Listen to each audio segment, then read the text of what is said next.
chosen by the Lycan King. Prologue. Shackled in the shadows, rejected by her pack for the unforgivable sin of sheltering an orphaned pup, Lyra felt the sting of isolation deeper than any chain. But the small, whimpering life she'd risked everything for held a secret that would shatter their brutal world, a secret etched in ancient bloodlines and destined to reign. What Lyra didn't know was that the pup, with eyes like molten gold and a silent command in his gaze, was the lost heir to the Lycan King's throne, a truth that would ignite a war and bind her fate to the kings in ways neither could have ever imagined. A dimly lit, stone-walled enclosure. Chains, heavy and cold, bind the wrists of Lyra in her 20s, a female Omega werewolf with haunted silver eyes. She cradles a small, whimpering wolf pup with striking golden eyes, shielding it protectively. Growls echo from the shadows beyond the bars. Suddenly, a figure cloaked in black throws a piece of raw meat into the enclosure. As Lyra hesitates, the pup snarls, its tiny fangs bared, before hungrily devouring the offering. The cloaked figure's unseen face seems to hold a hint of grim satisfaction. A single, ornate silver collar, too large for the pup but intricately carved with ancient symbols, lies discarded in the corner of the enclosure, catching the faint light. The metallic tang of blood mingled with the cloying sweetness of fear, a scent that had become Lyra's constant companion in the shadowed enclosure. But it was the faint, almost imperceptible aroma of milk and innocent fur emanating from the small bundle she clutched that truly set her apart, a defiant fragrance in a world that demanded conformity and punished compassion. For in sheltering this orphaned pup, a creature deemed an enemy, Lyra had committed an unforgivable transgression, a solitary act of defiance that had earned her the cold caress of iron chains and the venomous glares of her own pack. Yet, within the fragile warmth of the pup's body lay a secret, a truth whispered in ancient bloodlines and foretold in forgotten prophecies, a secret that pulsed with the power to ignite a kingdom and irrevocably entwine her destiny with a king she had never known. What Lyra could not yet fathom was that the golden-eyed creature nestled in her arms was more than just a helpless infant. He was a lost prince, a rightful heir whose existence had been deliberately erased. And her selfless act of protection was the first tremor in an earthquake that would reshape their brutal world, binding her to a fate far grander and more perilous than her isolated heart could ever conceive. Years before the weight of chains and the sting of ostracization became her reality, Lyra knew the sharp edges of difference. Even as a child, her gentle nature and innate empathy set her apart from the fierce pragmatism of her pack. While other young werewolves reveled in the thrill of the hunt and the dominance over their captured foes, Lyra felt a pang of unease, a discordant note in the symphony of pack aggression. She remembered witnessing the brutal capture of enemy wolves, their snarls of defiance eventually giving way to whimpers of despair within the cold confines of their cages. The stark contrast between the pack's triumphant ferocity and the prisoner's raw fear left an indelible mark on her young soul. Even then, the hatred felt wrong, she would later recall, the memory tinged with a child's innocent confusion. They were just scared. This inherent compassion, this inability to fully embrace the pack's ingrained hostility, marked her as different, an Omega in spirit long before her status was formally recognized. Her longing for acceptance was a constant ache, a silent plea for connection that was repeatedly denied by her fundamental divergence from the pack's rigid norms. This yearning for belonging would eventually lead her down a path paved with both profound love and devastating consequences. The night of the rescue was etched in Lyra's memory, with the stark clarity of a nightmare. A tense border skirmish, a brutal clash of tooth and claw under the cold gaze of the moon. The air was thick with the scent of adrenaline and spilled blood, the guttural snarls of fighting wolves echoing through the trees. Amidst the chaos, Lyra stumbled upon a scene that would forever alter the course of her life. A fallen enemy wolf lay still and lifeless, her once fierce eyes now glazed over in death. And beside her, a tiny, whimpering pup, its small body trembling with fear and abandonment. An overwhelming surge of empathy, a force more potent than any pack law, compelled Lyra to defy everything she had ever known. Ignoring the ingrained hatred, the warnings against fraternizing with the enemy, she acted purely on instinct. Risking immediate and severe punishment, she snatched the defenseless pup, cradling its fragile form against her chest. In that fleeting moment, she saw the mother's still, pleading gaze, a silent accusation that resonated deep within her. It was a reckless act, a defiance born not of bravery, but of an overwhelming compassion that refused to be silenced. This single act of defiance, this impulsive embrace of an enemy, would set in motion a chain of events that would test the very foundations of her world. Weeks turned into a clandestine existence in a hidden cave nestled near the edge of pack territory. Lyra, fueled by a fierce protectiveness, secretly raised the pup she had named Lark. From the beginning, there was something extraordinary about him. His golden eyes, an unusual hue for any wolf, held an unnerving intelligence, a spark of something ancient and knowing. He grew at an astonishing rate, his small body quickly developing a strength and coordination that belied his tender age. And there was a regal bearing about him, an inherent dignity in his every movement that seemed strangely out of place for a mere orphaned pup. As Lark thrived under her care, Lyra found herself plagued by vivid, unsettling dreams. Glimpses of a powerful, golden-eyed wolf leading a fierce pack, his movements fluid and commanding, his presence radiating an undeniable authority. These dreams, though fragmented and fleeting, left her with a sense of unease, a premonition of a destiny far beyond their secluded cave. She didn't know what scared her more, the vividness of the dreams or the unsettling familiarity of the golden-eyed wolf. One cool evening, while gently cleaning Lark's surprisingly thick and lustrous fur, Lyra's fingers brushed against something unusual, something hidden beneath the soft down. Parting the fur, she discovered a unique birthmark, a delicate crescent moon encircled by a stylized crown. The symbol resonated with a long-dormant memory, a whisper from the forbidden ancient texts her grandmother, a pack outcast herself, had secretly shared with her during hushed evenings under the pale moonlight. The crescent moon and crown. The mark of the Lycan King's bloodline, a lineage thought to be extinct after a devastating war that had fractured their world generations ago. A terrifying realization dawned within Lyra, cold and sharp as a winter's night. Lark was not just an enemy pup. He was not just unusual. He was something far more significant, something that could unravel the fragile peace and ignite unimaginable chaos if his true identity were ever discovered. Deep down, she knew the truth.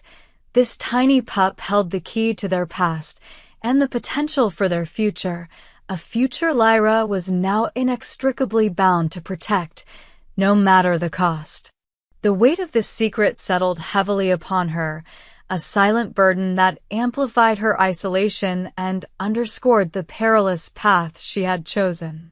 The warmth of Lark's small body against hers was now intertwined with a chilling premonition of the storm that lay ahead, a storm brewing on the horizon, unknowingly drawing her closer to the lost king and a destiny neither of them could yet foresee. The stench of her confinement, the chafing of the iron cuffs, the gnawing fear for Lark's safety, all of it receded as a different kind of awareness washed over Lyra. A tremor in the very air, a subtle shift in the shadows beyond her enclosure, heralded an arrival, a presence that resonated with an ancient power, a king unknowingly drawn by the faint, persistent scent of a lineage thought extinguished. A scent clinging to the Omega who dared to defy her pack's brutal laws for the sake of a golden-eyed secret. For little did Lyra know, the arrival of King Kai at Alpha Brutus territory, a diplomatic visit cloaked in regal formality, was about to shatter the walls of her prison, not just physically, but also the carefully constructed barriers around her heart, forging an unexpected connection that would bind her to a destiny far beyond the cold stone of her cell and the rigid hierarchy of their werewolf world. Weeks after Lyra's defiant act and subsequent imprisonment, Alpha Brutus, a brute of a werewolf whose authority was as absolute as his temper was volatile, hosted a lavish gathering. Ostensibly a display of power and unity for the high-ranking members of the surrounding packs within his territory, the celebration was in truth a thinly veiled attempt to solidify his own influence. The air in the grand hall of his sprawling residence thrummed with a forced conviviality, a cacophony of boisterous laughter, the clinking of goblets overflowing with potent mead, and the heavy, mingled scents of various werewolf packs, each with its own distinct olfactory signature, a complex tapestry of musk, pine, and subtle undertones of their individual territories. Lyra, despite her Omega status and the heavy chains that marked her as a pariah, was dragged from her confinement, forced to serve the reveling guests. Her movements were clumsy and hesitant, the weight of the iron cuffs a constant reminder of her disgrace, each step a painful echo of her isolation. Yet, beneath the surface of her forced servitude, a fierce protectiveness burned. The small weight of Lark, miraculously concealed beneath a crude glamour charm woven from forest herbs and whispered incantations gleaned from her grandmother's forbidden knowledge, pressed against her side. A secret source of strength and a constant wellspring of anxiety. Every curious glance, every casual inquiry about her presence sent a fresh wave of fear through her.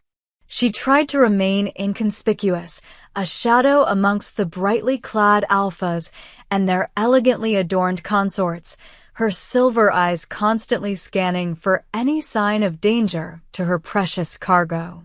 What she didn't anticipate was a different kind of attention, a regal gaze that would cut through the boisterous revelry and fixate upon her with an intensity that promised to unravel her carefully guarded secret.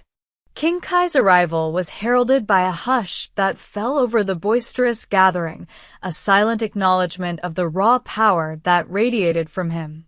He moved through the throng of assembled werewolves with an effortless grace, his regal bearing a stark contrast to Brutus's crude displays of dominance. His golden eyes, usually blazing with fierce command, were now veiled with a profound sorrow, a lingering shadow of grief that seemed to cling to him like a second skin. He offered curt nods to the assembled alphas, his attention seemingly focused on the formalities of the occasion.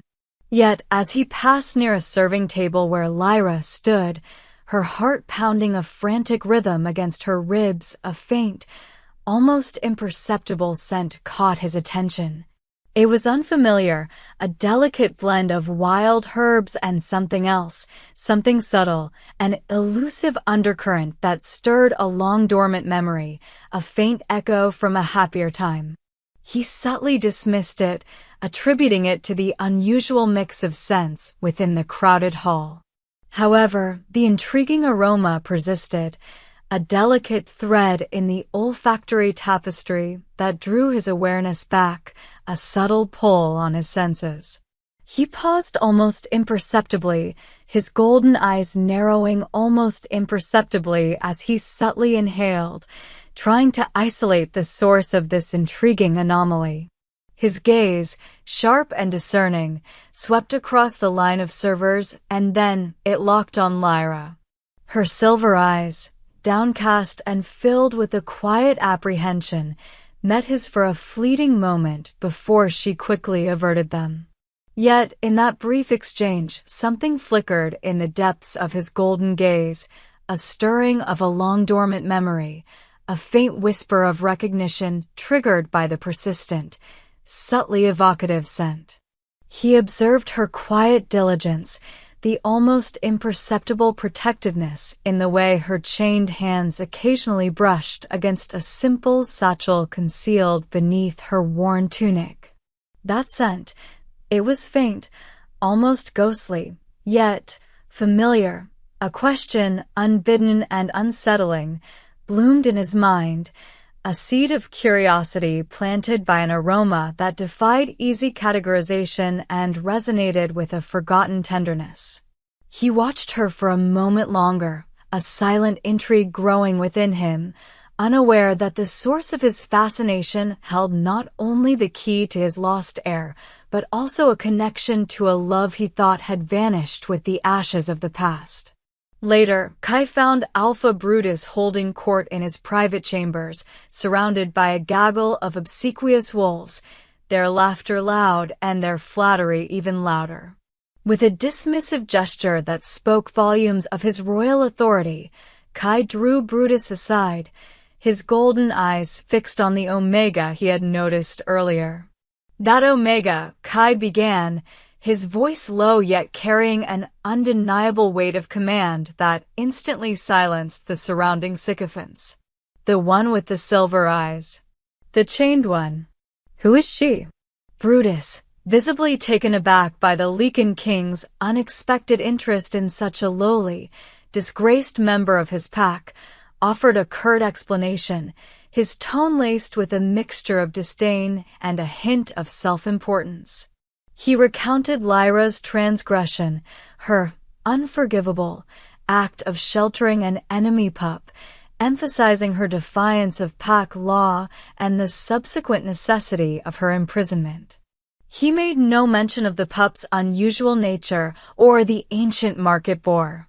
Kai's gaze sharpened, the golden depths hardening with an unreadable intensity. "The pup," he repeated, his voice now carrying a dangerous undercurrent. "What became of it?" Brutus, eager to curry favor with the king and subtly underscore his own adherence to pack law, recounted a fabricated tale of the pup being swiftly and efficiently dealt with, a necessary measure to maintain order and prevent further contamination. Kai's jaw tightened imperceptibly, a muscle twitching near his temple, but he revealed nothing of the suspicion that now coiled within him, a suspicion fueled by the Omega's unique scent and Brutus's suspiciously pat narrative. "I will take her with me," Kai stated, his words leaving no room for argument, brooking no dissent. "She will serve in the royal household." Brutus, though thoroughly bewildered by the king's inexplicable interest in such a low-ranking, troublesome Omega, dared not question the royal decree. To defy the Lycan King was to invite swift and brutal retribution. He offered a shallow bow, masking his confusion with a veneer of obsequious compliance. "As you command, Your Majesty." Why this Omega? Brutus wondered, a seed of unease now taking root alongside his bewilderment. He had dismissed her as a minor inconvenience, yet the king's sudden interest suggested something far more significant, something he couldn't quite fathom, a ripple in the established order that he instinctively distrusted. Moments later, Lyra, her chains rattling with each hesitant step, was brought before King Kai. The weight of his intense gaze pressed down on her, a tangible force that made her breath catch in her throat.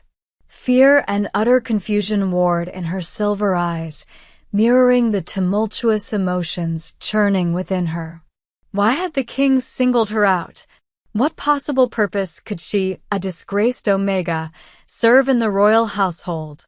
Kai circled her slowly, his golden eyes never leaving hers, his senses overwhelmed by the now undeniably familiar scent emanating from her, a scent that tugged relentlessly at the frayed edges of his memory, intertwined with a faint, almost ethereal magical signature that seemed to cling to the simple satchel still concealed beneath her tunic. He reached out a hand, his touch surprisingly gentle as it brushed against her cheek, yet the contact sent a jolt of unexpected recognition through him, a spark igniting a long-dormant ember within his soul. "That scent," he murmured, his voice thick with a dawning realization, a tremor of disbelief underlying the words. "It can't be." His golden eyes, piercing and intent, delved into the depths of her silver gaze, and in their luminous depths a memory surfaced, vivid and poignant, the same fierce silver eyes, filled with a desperate love and unwavering loyalty he had once known. A love he thought lost forever with the tragic death of his queen. His gaze then dropped pointedly to the satchel at her hip, a silent, weighty question hanging in the air between them, a question that held the potential to unravel years of carefully constructed grief and rewrite the history of his lost kingdom. What was hidden within that simple pouch? And why did this Omega, a complete stranger bound in chains, carry the faintest, most evocative echo of his beloved Lyra's unique scent and the delicate trace of her ancient magic? The answers he instinctively knew lay just beyond the veil of the present. Shrouded in a past he was only beginning to remember, a past that held the key to his future and the fate of his lost heir. The unspoken question hung heavy in the air, a tangible link forged by a shared scent and a king's dawning recognition, yet the journey to the royal palace unfolded in a tense, almost suffocating silence. Lyra, still bound by the heavy chains, sat bewildered and apprehensive in the luxurious confines of the royal carriage, the plush velvet seats a stark contrast to the cold stone of her prison. King Kai, seated opposite her, observed her with an intense focus, his golden eyes narrowed in contemplation, his mind a whirlwind of fragmented memories and a growing certainty fueled by the persistent, evocative aroma that clung to her like a phantom limb of a forgotten dream. He noted the subtle protectiveness in her posture, the almost imperceptible way she shielded the simple satchel nestled at her side, a silent testament to the precious cargo it concealed. The rhythmic clip-clop of the horse's hooves against the cobblestone road was the only sound that punctuated the heavy silence, a soundtrack to the unspoken drama unfolding within the carriage. A drama that hinged on a lost heir and a love that defied the boundaries of life and death. What Lyra could not yet comprehend was that this journey was not merely a transfer of servitude, but the first step on a path that would lead her to the heart of a kingdom and the depths of a love she never thought possible. Upon their arrival at the imposing royal palace, a structure of towering spires and ancient stone that seemed to pierce the very sky, King Kai led Lyra through a labyrinth of echoing corridors and grand, opulent chambers. The stark contrast between her rough-spun tunic and the rich tapestries that adorned the walls, between the cold iron of her chains and the polished marble beneath her bare feet, served as a constant reminder of the chasm that separated them. Yet, Kai's demeanor towards her was neither cruel nor dismissive, but rather imbued with a quiet intensity, a focused curiosity that kept her on edge. He finally led her to his private chambers, a spacious room filled with ancient texts and the scent of old parchment, a sanctuary that spoke of a keen intellect and a solitary existence. With a curt nod, he dismissed the guards, the heavy oak door closing behind them with a resounding thud, leaving them alone in the echoing silence. He turned to Lyra, his golden eyes filled with a complex mixture of grief, hope, and an almost desperate focus. "Show me the pup," he commanded, his voice firm yet surprisingly gentle, devoid of the royal imperiousness she had expected. Lyra hesitated, her silver eyes wide with a primal fear. To reveal Lark was to risk everything, to potentially expose him to unimaginable danger. Seeing her reluctance, the vulnerability that flickered in her gaze, Kai softened his tone, his voice dropping to a low, persuasive murmur. "I know that scent, Lyra. It is the scent of my bloodline. And there is a faint echo of my queen's magic clinging to you, a whisper of a love I thought lost forever." He gently gestured towards the satchel at her hip, his gaze unwavering. With trembling hands, her heart pounding a frantic rhythm against her ribs, Lyra slowly reached for the satchel. Unfastening the simple clasp, she released the crude glamour, the illusion shimmering and then dissipating like morning mist. A small whimper escaped Lark's throat as he was revealed, his golden eyes blinking in the unfamiliar light of the royal chambers. He was slightly larger now, his fur thicker and more lustrous, but the regal bearing Lyra had observed in the hidden cave was even more pronounced here, in this setting of power and ancient lineage. Kai's breath hitched audibly as he saw the pup clearly, the golden hue of his eyes mirroring his own, a startling echo of a past he had almost forgotten. Kai knelt before Lark, his powerful frame suddenly humbled by the sight of the small pup. His golden eyes, usually so fierce and commanding, were now filled with a profound mixture of grief and an overwhelming, almost disbelieving joy. He reached out a hesitant hand, his fingers trembling slightly as they gently stroked the soft fur of the pup's head. His touch lingered, exploring the delicate contours of Lark's small skull, until his fingers found it, the hidden birthmark beneath the fur, the delicate crescent moon encircled by a stylized crown. A choked sob escaped his lips, a sound raw with emotion, a sound that spoke of years of loss and a sudden, unexpected resurgence of hope. Tears welled in his golden eyes, blurring the image of the tiny mark that confirmed the impossible. "My son," he whispered, his voice thick with emotion, the words barely audible in the vast chamber. He looked up at Lyra, his gaze now filled with a newfound understanding, a profound gratitude that transcended their disparate stations.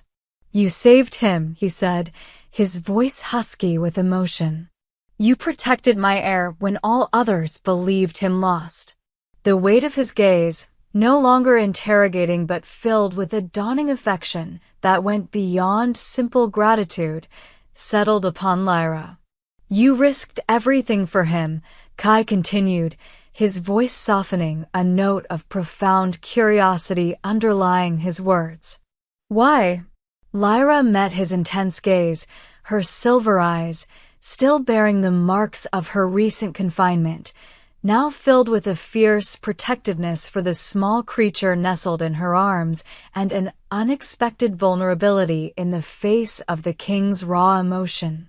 "He was just a pup," she whispered, her voice barely above a breath. "Innocent." Their eyes locked, a silent connection forming in the quiet chamber, a bond forged in secret and now brought into the light of royal recognition.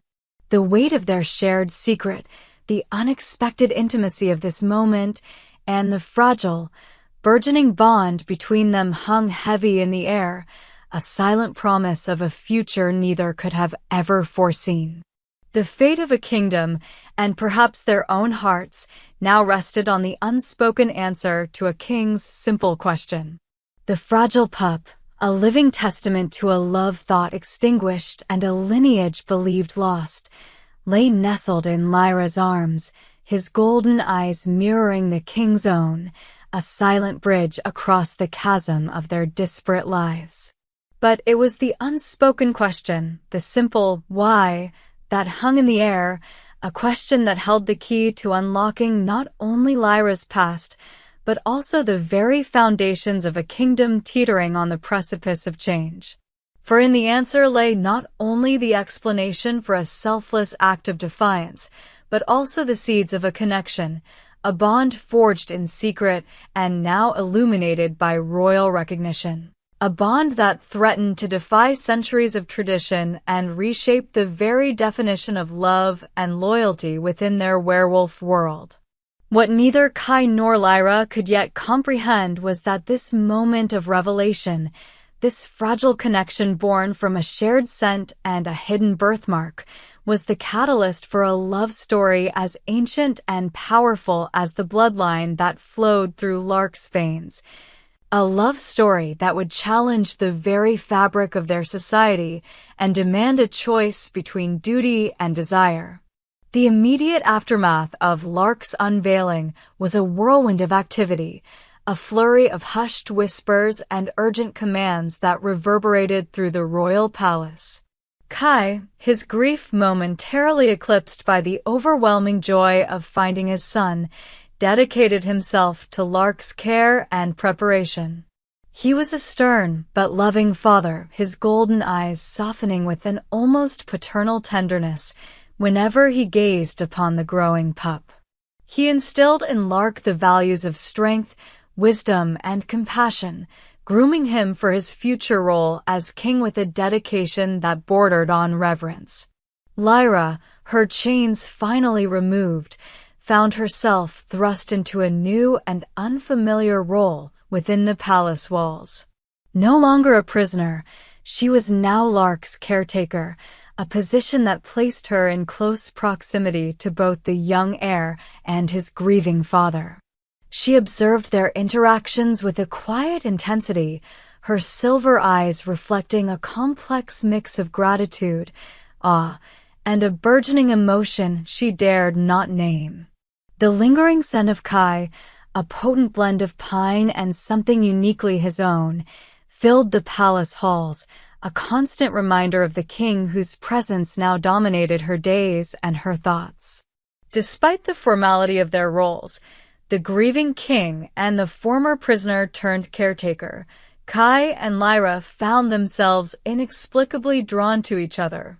Their interactions, initially limited to discussions about Lark's well-being and progress, began to subtly shift, imbued with a quiet undercurrent of something more. They shared stolen glances during Lark's training sessions in the royal training grounds, a silent acknowledgement of the shared secret that bound them. They exchanged brief, meaningful words in the palace gardens, their voices hushed as they discussed the ancient texts that lined the shelves of the royal library, discovering a shared love for forgotten lore and the echoes of their ancestors. The attraction between them simmered beneath the surface of their interactions, fueled by the initial, undeniable pull of recognition that had sparked in the king's chambers. It was a connection that defied logic and tradition, a silent symphony of longing played out in stolen moments and lingering gazes. As days turned into weeks, both Kai and Lyra found themselves plagued by vivid, unsettling dreams that mirrored the growing intensity of their unspoken connection. Kai, in his restless slumber, dreamt of Lyra's strength and resilience, her silver eyes reflecting a depth of emotion he hadn't witnessed since the loss of his beloved queen.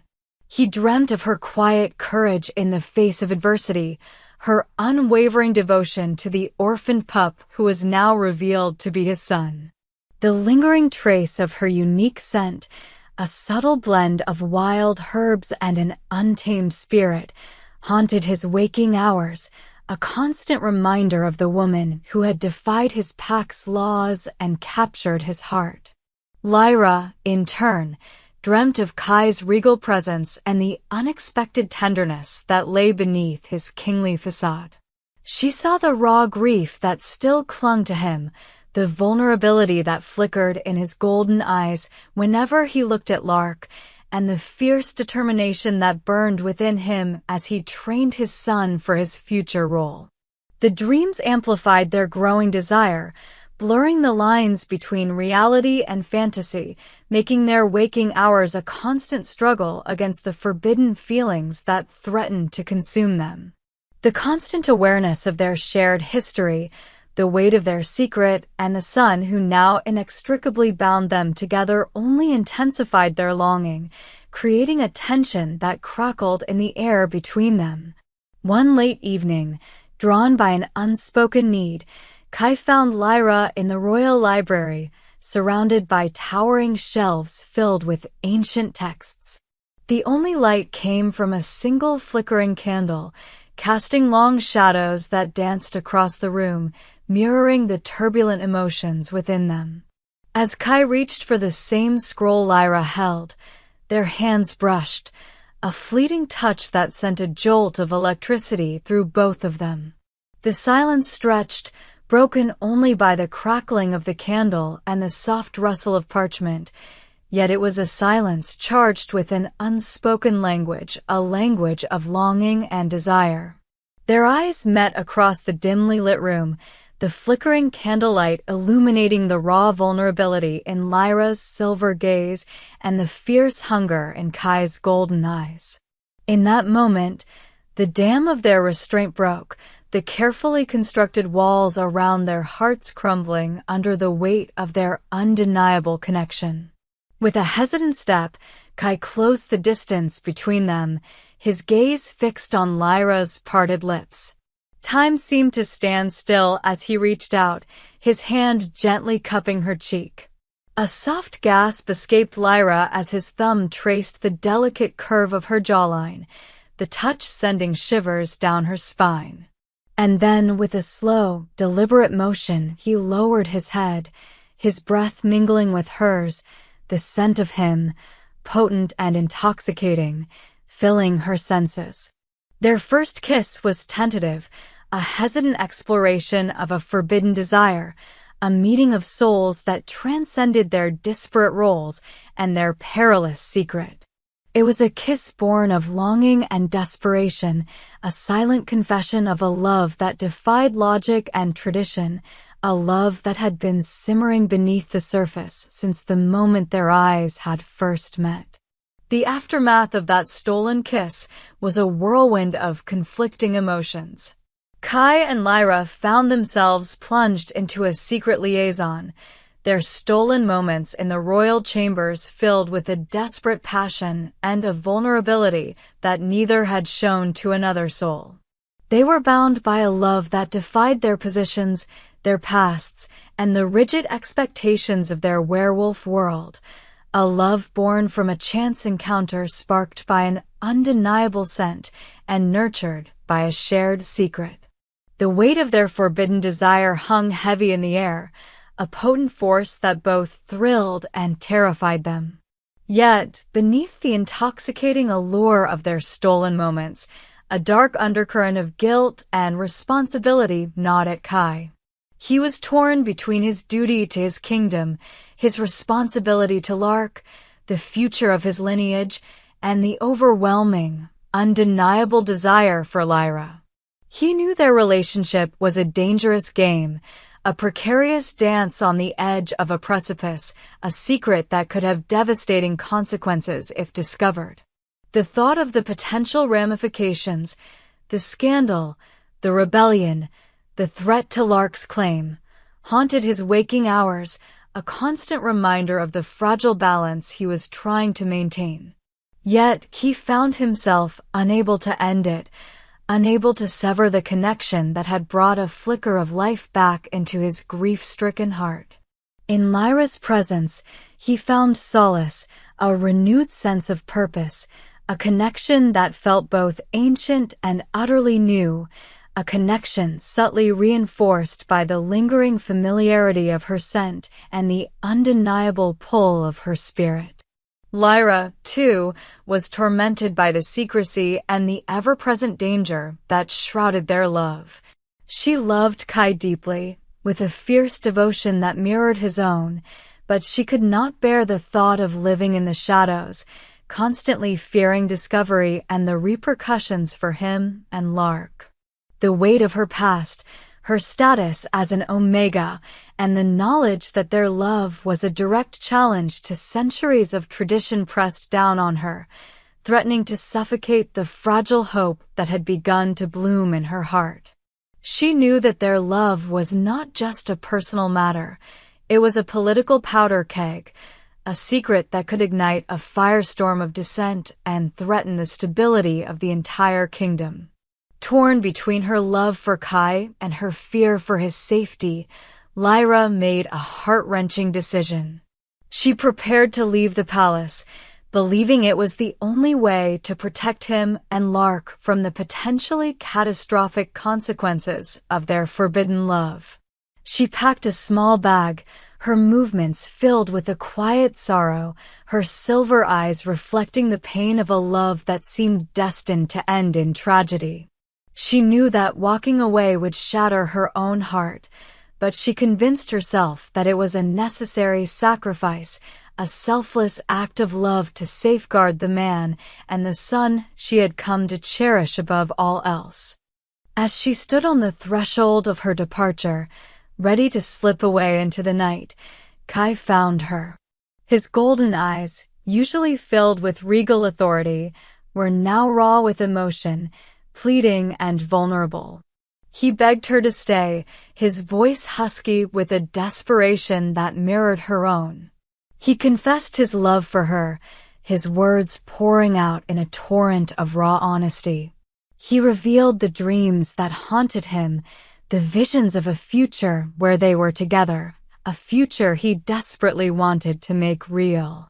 He spoke of the connection he felt with her, a connection that defied logic and tradition, a connection that had been sparked by an undeniable scent and nurtured by a shared destiny. He promised to find a way, to defy tradition, to challenge the established order, to make her his queen. His words hung in the air, a fragile hope in the face of overwhelming odds, a testament to the power of a love that refused to be denied. The fragile hope Kai offered, a promise to defy centuries of tradition and claim Lyra as his queen, hung suspended in the air, a beacon in the encroaching darkness that threatened to consume their forbidden love. Yet the weight of their secret, the potential for societal upheaval, and the looming threat to Lark's future cast long shadows over their stolen moments, a constant reminder that their desire was not merely a personal matter, but a spark that could ignite a kingdom. For in choosing Lyra, a former prisoner and an Omega, Kai would not only be defying the rigid hierarchy of their werewolf world, but also challenging the very foundations of his authority. A decision that could plunge his kingdom into chaos and unravel the fragile peace he had worked so hard to maintain. What neither Kai nor Lyra could yet foresee was the depth of the opposition they would face, the lengths to which those clinging to the old ways would go to preserve their power, and the devastating choice they would be forced to make between their love and the stability of their kingdom. Kai, emboldened by his love for Lyra and the unwavering conviction that their connection was more than just a fleeting passion, resolved to defy the ancient traditions that had governed their world for centuries. He knew his decision would be met with fierce resistance, that it would shake the very foundations of his kingdom, but he could no longer deny the truth that burned within him. Lyra was not just a woman he desired. She was his equal, his soulmate. The missing piece of his heart that had been shattered by grief. He prepared a royal decree, his hand steady as he penned the words that would challenge the established order and potentially reshape the future of their kind. He acknowledged his relationship with Lyra, his voice ringing with a newfound strength and determination, his words echoing through the grand halls of the palace, a testament to the power of a love that had blossomed from an unexpected encounter sparked by an unforgettable scent. The announcement of Kai's intentions sent shockwaves through the kingdom. The news spread like wildfire, carried on the wind and whispered in hushed tones from pack to pack. The reaction was swift and fierce, a maelstrom of outrage, disbelief, and fear. Some were outraged by Kai's decision, clinging to the old ways with a fanatical fervor, their minds unable to comprehend a world where an Omega could stand beside a king. They saw Kai's actions as a betrayal of their heritage, a dangerous precedent that threatened to erode the very fabric of their society. Whispers of dissent turned into open defiance, and the kingdom was soon teetering on the brink of rebellion. Others, however, witnessing Lyra's quiet strength and Kai's unwavering conviction, began to question the rigid rules that had governed their lives for so long. They saw the genuine love that shone in Kai's eyes whenever he looked at Lyra, the fierce protectiveness they shared for Lark, and the hope that flickered in their shared gaze. For the first time, they dared to imagine a world where love and acceptance triumphed over prejudice and fear, a world where the old ways could be challenged and a new era of unity could dawn. Amidst the growing chaos, Kai and Lyra stood together, their love a beacon of defiance against the storm of opposition. They knew the road ahead would be fraught with peril, that they would face challenges they could scarcely imagine, but they were determined to fight for their love and for the future they envisioned for their kingdom. They addressed the High Council, their voices filled with conviction and unwavering hope. Kai spoke of the dreams that had haunted him, the visions of a future where he and Lyra ruled side by side, their love a testament to the enduring power of fate. Lyra spoke of her past, her life as an outcast, her unwavering protectiveness of Lark, and the unexpected connection she had found with the king. They promised a future where all werewolves, regardless of their status or origin, would be treated with respect and dignity, a future where Lark, raised with their combined love and wisdom, would rule with justice and compassion. Their unity, their unwavering belief in their love, and their shared vision for the future began to sway some of the more open-minded members of the council, but the opposition remained strong, fueled by fear and a deep-seated resistance to change. The challenges they faced only served to strengthen Kai and Lyra's bond, forging them into an unbreakable alliance. They became equals in their fight for a better future, their love a source of strength and resilience in the face of societal upheaval. They learned to rely on each other, to trust each other implicitly, their hearts beating in unison against the rising tide of opposition. Their love story, which had begun with an intriguing aroma and blossomed into an enduring connection, became a legend whispered throughout the kingdom, a symbol of hope and defiance. Yet, just as they began to make headway, just as the tide seemed to be turning in their favor, a new threat emerged, a darkness stirring in the shadows. As Kai and Lyra addressed the council, attempting to quell the rising unrest and rally support for their vision, a shadowy figure emerged from the periphery of the assembled wolves, their face obscured by a dark hood, their eyes burning with a malevolent intensity that sent a chill through the room. They spoke, their voice a chilling whisper that cut through the tension, silencing the murmurs of dissent and intrigue. The prophecy. The hooded figure hissed, their words laced with a venomous certainty. It speaks of a union that will bring ruin. A king who defies the ancient laws will unleash a darkness that will consume us all.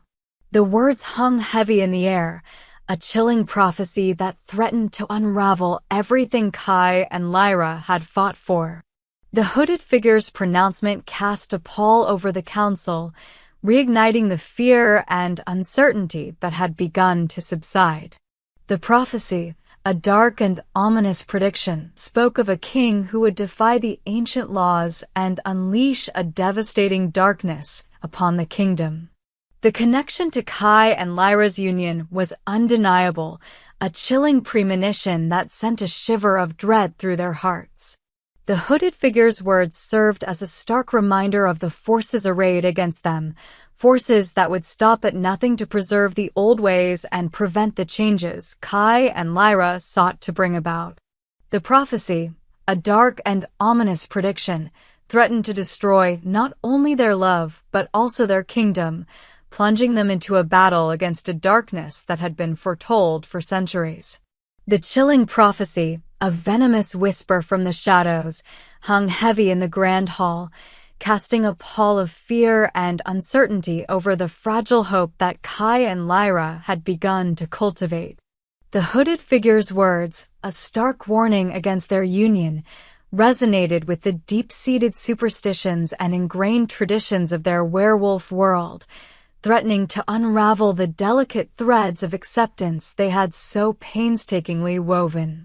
For in defying the ancient laws and choosing love over rigid hierarchy, Kai had not only risked his crown, but also seemingly invoked a dark destiny, a preordained ruin that now loomed over their burgeoning happiness and the future of their kingdom.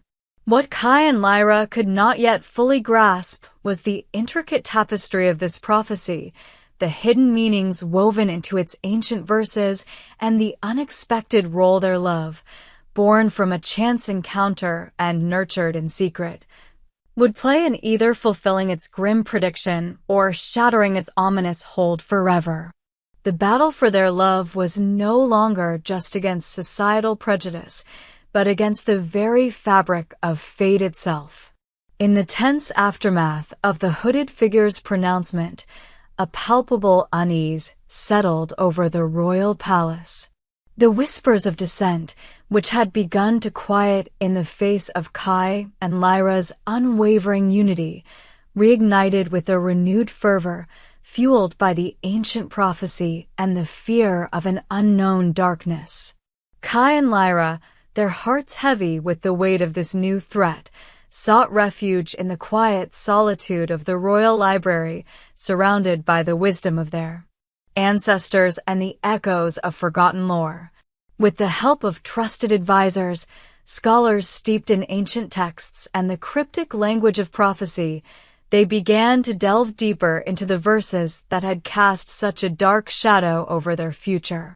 They pored over brittle scrolls and weathered tablets, their fingers tracing the faded symbols and their minds grappling with the archaic language, searching for any glimmer of understanding, any clue that might reveal the true meaning of the ominous prediction.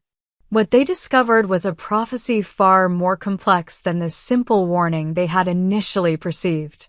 It spoke not only of ruin but also of potential salvation, of a great darkness that could only be overcome by an unexpected union, a love that defied tradition and embraced change.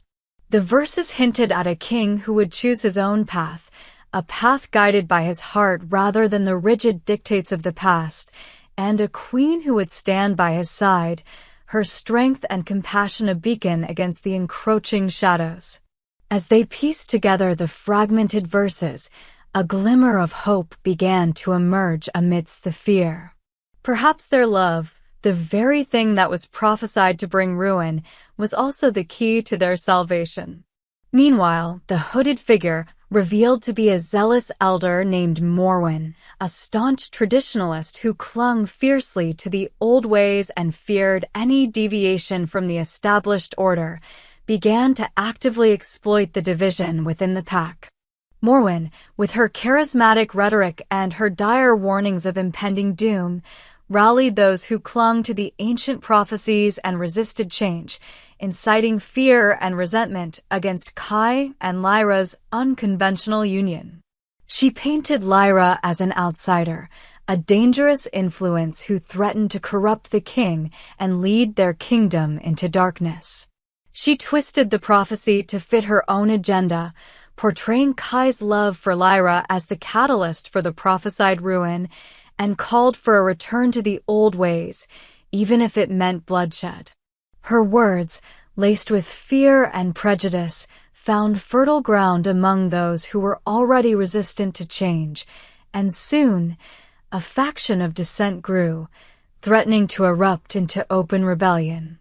Faced with this growing darkness, Kai and Lyra knew they had to act decisively. They could not allow fear and prejudice to tear their kingdom apart.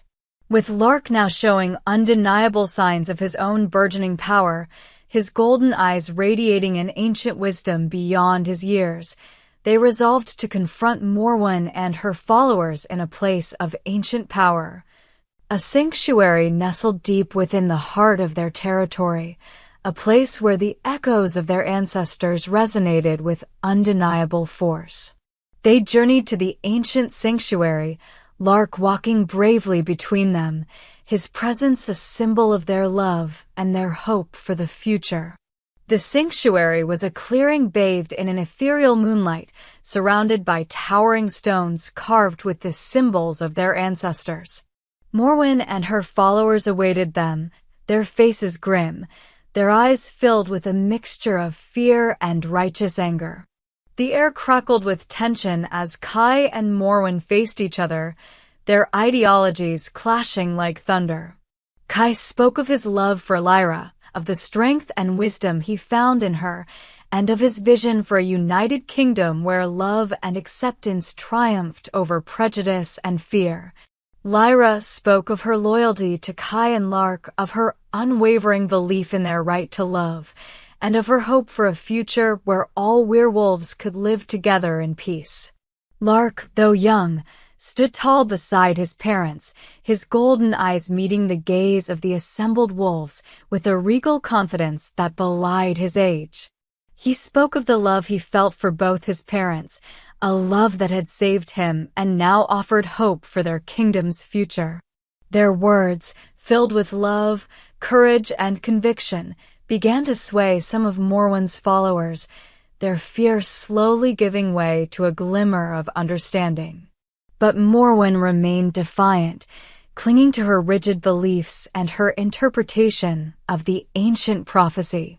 In a final, dramatic confrontation, as Morwen attempted to incite violence, Lark, channeling the ancient power that flowed through his royal bloodline, unleashed a wave of pure energy, a force that resonated with truth and dispelled the shadows of fear and prejudice that Morwen had so skillfully cultivated.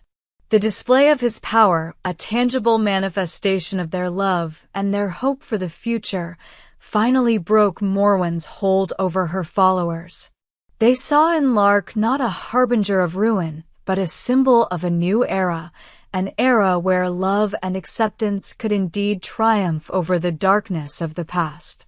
Defeated and discredited, Morwen and her remaining loyalists retreated into the shadows, their reign of fear finally over. In the aftermath of their victory, a wave of unity and hope washed over the kingdom. Kai and Lyra stood together, their love having not only defied prejudice, but also saved their kingdom from internal strife. They shared a passionate, tender moment under the soft glow of the moonlight, celebrating their hard-won victory and the promising future they had built together, a future where their love shone as a beacon of hope for all. Yet, as they held each other close, their hearts filled with a profound sense of peace and gratitude, Lark, now a young wolf on the cusp of adulthood, suddenly staggered, his golden eyes wide with a vision. A gasp escaped his lips as he saw a new, external threat looming on the horizon, a darkness stirring beyond their borders, a malevolent force that promised to test the very foundations of their hard-earned peace. The celebration of their victory was cut short by this ominous premonition, a stark reminder that their challenges were far from over. The peace they had fought so hard to achieve was fragile, and a new battle, against an unknown enemy, was on the horizon. The love that had saved them from internal strife would now be tested against an external darkness, a threat that promised to be even more formidable than the prejudice they had already overcome. The future of their kingdom and their love remained uncertain, hanging precariously in the balance as a new chapter of their story began to unfold. The fragile promise Kai offered, a vow to defy centuries of tradition and claim Lyra as his queen, hung suspended between them, a beacon of hope flickering in the face of overwhelming odds.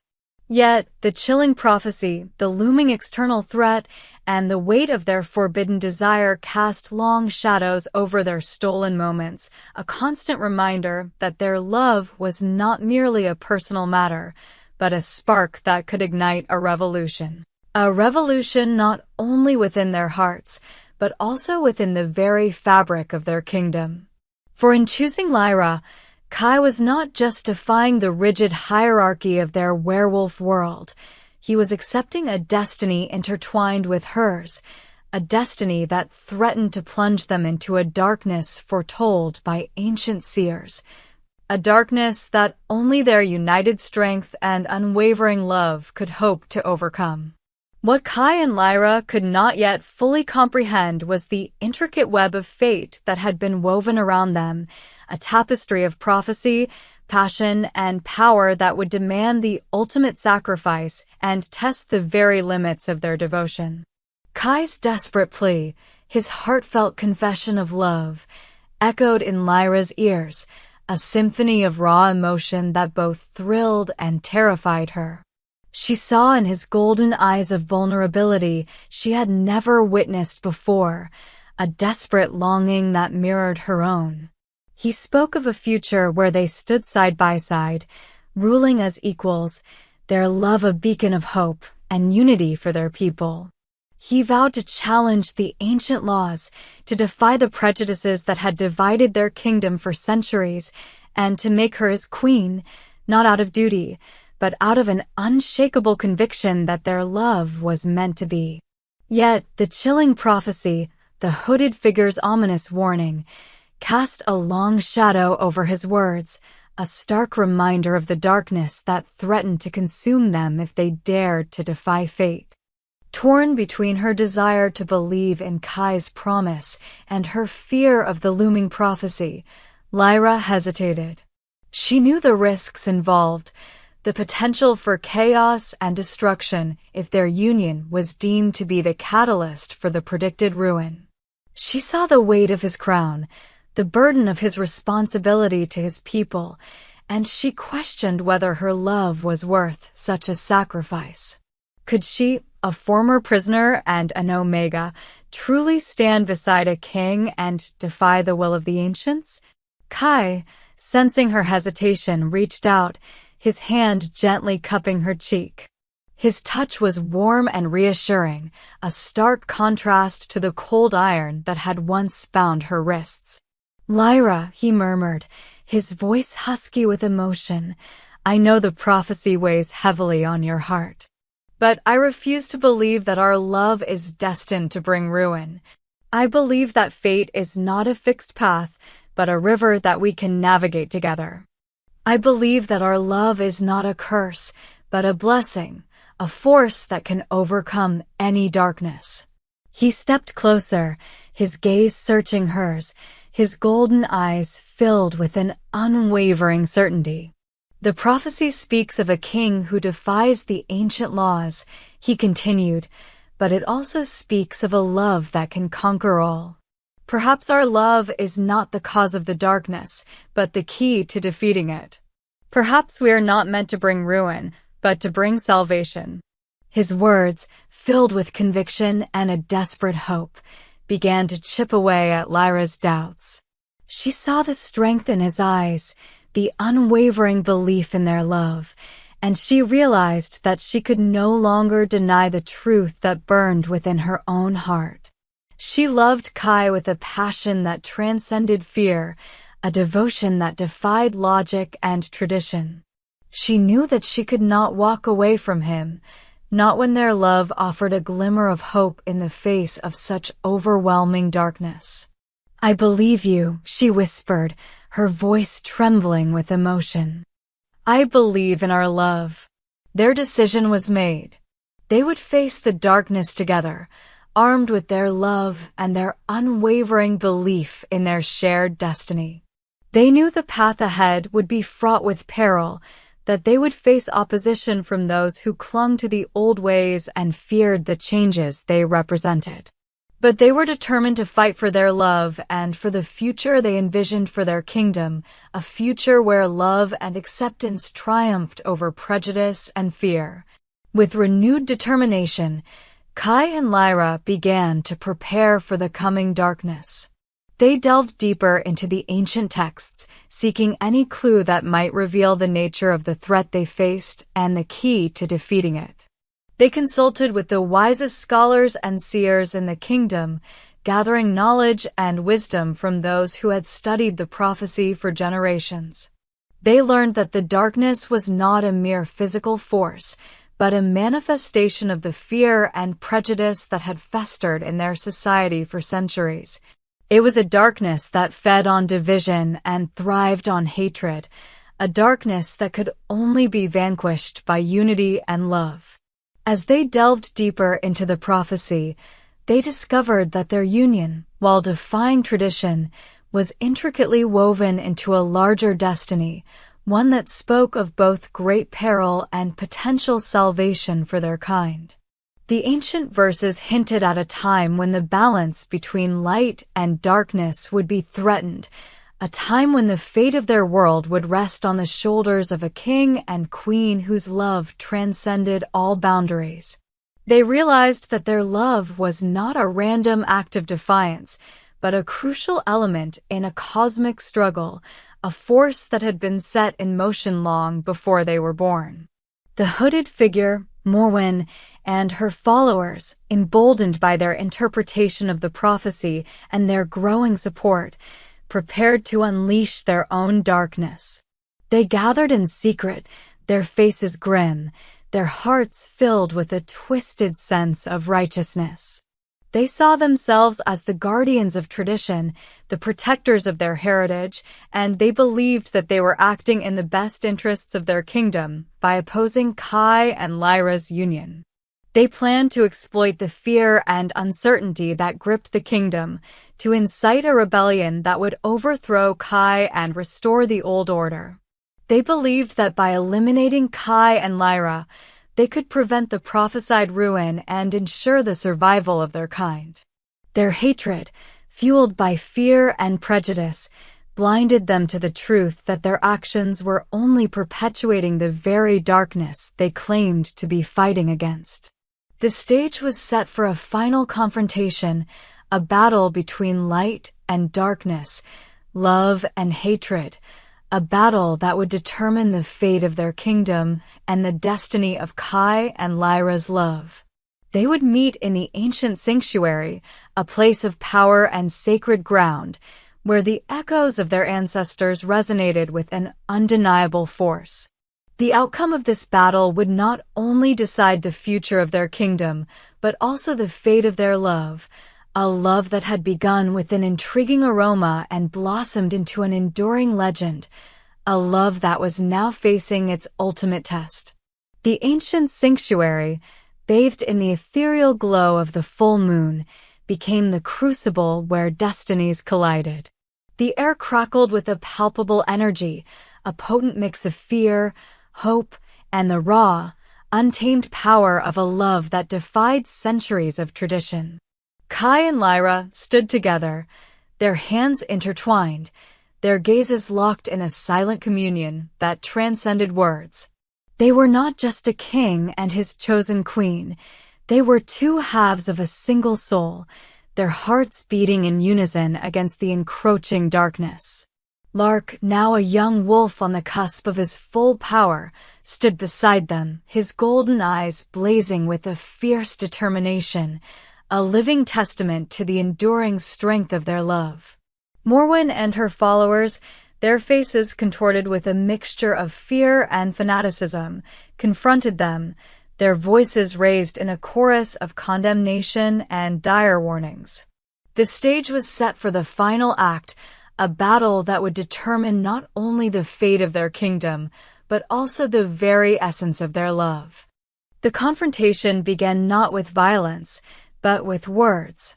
Kai stepped forward, his voice resonating with a regal authority that belied the vulnerability of his heart. He spoke not of duty or power, but of love, his love for Lyra, a love that had defied prejudice and challenged the very foundations of their society. He spoke of the dreams they shared, the future they envisioned, a future where all werewolves, regardless of their status or origin, could live together in peace and harmony. His words, filled with passion and conviction, began to stir something within the hearts of Morwen's followers, a flicker of doubt in their unwavering certainty. Lyra, her silver eyes shining with a fierce determination, echoed Kai's sentiments. She spoke of her past, her life as an outcast, the pain of rejection, and the transformative power of Kai's love. She recounted the moment she had defied her pack to protect Lark, an act of compassion that had set in motion a chain of events that had led her to Kai. She spoke of the sacrifices they had made, the challenges they had overcome, and the unwavering belief that their love was a force for good, a light that could dispel the darkness that threatened to consume them. Her words, raw with emotion and vulnerability, touched a chord deep within the souls of those who had been swayed by Morwen's fear-mongering rhetoric. Lark, witnessing his parents' unwavering love and courage, stepped forward, his voice a powerful echo of his father's. He spoke of the lessons he had learned from Kai and Lyra, the values of compassion, justice, and acceptance that they had instilled in him. He spoke of the future he hoped to build, a future where he would rule with wisdom and understanding, guided by the principles of love and equality.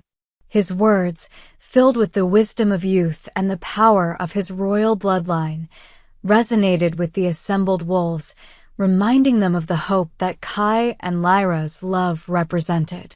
Morwen, however, remained unmoved. Her heart, hardened by years of clinging to tradition and blinded by fear, refused to yield. She saw Kai and Lyra's love not as a beacon of hope, but as a dangerous aberration, a threat to the established order. She clung to the ancient prophecy, twisting its words to justify her hatred and her desire to preserve the old ways, even at the cost of bloodshed.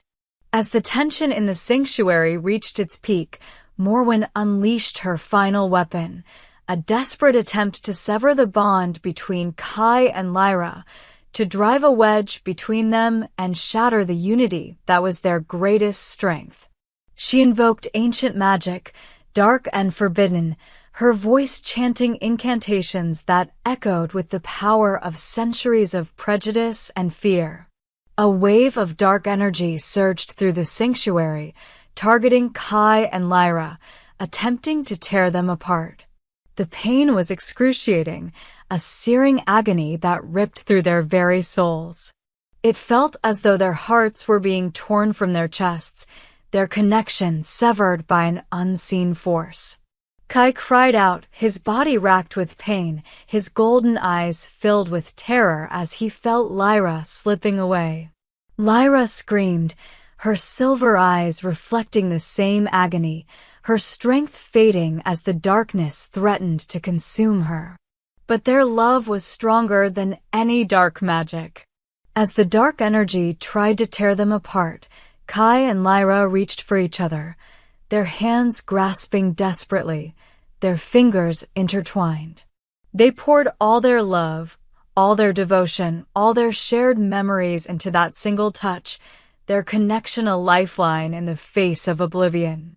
A surge of pure, radiant energy erupted from their entwined hands, a force of love so powerful that it shattered the darkness that surrounded them. The sanctuary was bathed in a blinding light, a wave of warmth and love that washed over everyone present, dispelling the fear and prejudice that had festered for so long. Morwen's dark magic was repelled, her power nullified by the sheer force of Kai and Lyra's love. The ancient stones of the sanctuary seemed to hum with a newfound energy, resonating with the power of their united hearts. As the light subsided, Kai and Lyra stood together, their bodies trembling but their love unbroken. They had faced the ultimate test, and their love had emerged victorious. Morwen, defeated and stripped of her power, collapsed, her eyes filled with a mixture of disbelief and despair. Her followers, witnessing the undeniable power of Kai and Lyra's love, finally understood the truth.